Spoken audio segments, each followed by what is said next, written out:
morning, everyone. Thank you so much for having CALSTART here today. I'm really excited to tell you about the partnership with DOE and with Empire Clean Cities. I have quite a few slides, so I'm just going to say next slide as we go through them. Try not to take too much time. So if we can jump to slide 4. Keep going. Perfect, thank you. The purpose of this project, kicked off in October of 2019, was really to understand real-world deployments of medium and heavy-duty electric vehicles and to collect data, right? What are we actually seeing for ranges? How are things like temperature affecting the range that we're getting out of electric vehicles? And so the team set out to collect data in all sectors, right? Transit buses, yard tractors, heavy-duty vehicles, to understand what those impacts were. Next slide, please. So that's the purpose of the project.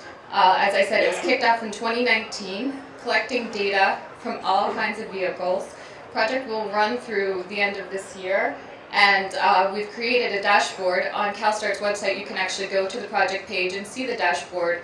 All the vehicles that have had more than 12 months of data are shown on that dashboard. And fleets will continue to be added to the dashboard as we get to the 12 months of collection. Next slide, please. This is just a quick slide showing how the team was put together. Next slide. Really want to highlight the partnership with Empire Clean Cities, because although CALSTART is doing the geeky research data, Empire Clean Cities has really been a phenomenal partner in getting boots on the ground and getting fleets to participate in this project. So without them, we wouldn't have any data to show you. So thank you so much for your partnership on that. All right, this slide is a lot of words, but the real takeaway here is that we're putting vehicle collectors, telematics, on board the vehicles to understand the duty cycles, how many miles they're driving, what's the state of charge of the vehicle, and then also either using data that we have from those telematics or correlating it to ambient temperature data collected from like the NOAA website to understand exactly how temperature plays into. Because as you'll see here in a couple of slides, that's really one of the key takeaways from this project, is that we know temperature has an effect on electric vehicle range, and we have a lot of data to show you exactly where that's coming into play. Next slide, please.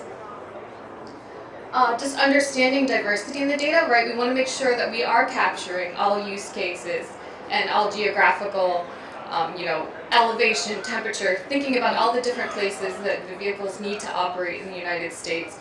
A vehicle operating in Maine is very different than a vehicle operating in Southern California. So we want to have fleet diversity, and as you can see here, we have quite a bit of data across the country. Next slide. This is just kind of highlighting how many vehicles and the vehicle types that are participating in this project as well. We have well over 100 vehicles in all classes 4 through 8. Next slide. Next slide. All right, so what we're seeing so far, and this is good news, and hopefully this is not a surprise to any of you here in the room today, that medium and heavy-duty vehicles are 3 to 6 times as efficient as their diesel partners. So we're seeing energy efficiencies of 3 to 6 times, which means, average miles per gallon of diesel equivalent is much higher for an electric vehicle. Next slide. Also, seeing fuel cost savings over the life of the vehicles, right? Electricity and plugging in overnight is cheaper than going to buy $5 a gallon worth of diesel. And we're especially seeing that as the vehicles get later into their life, when diesel engines become much less efficient, that we're still seeing battery efficiency. And we've got predictions for what the vehicle equivalencies look like from the data that we've started collecting in 2019 and all the way out to 2035.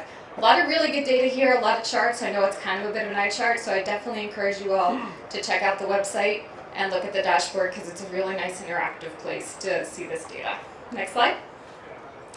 All right, I've alluded to it already. We all knew it was coming. We've seen strong correlations between seasonal and weather patterns on the battery ranges.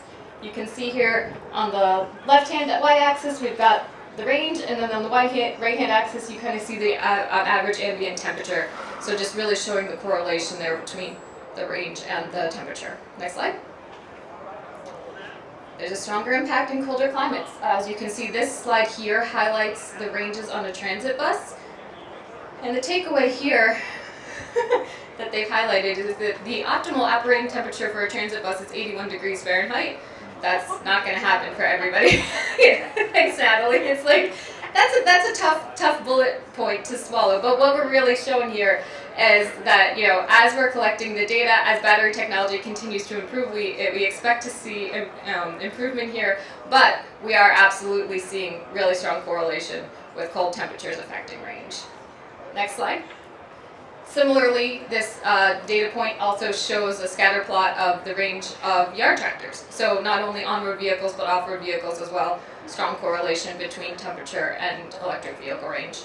Next slide.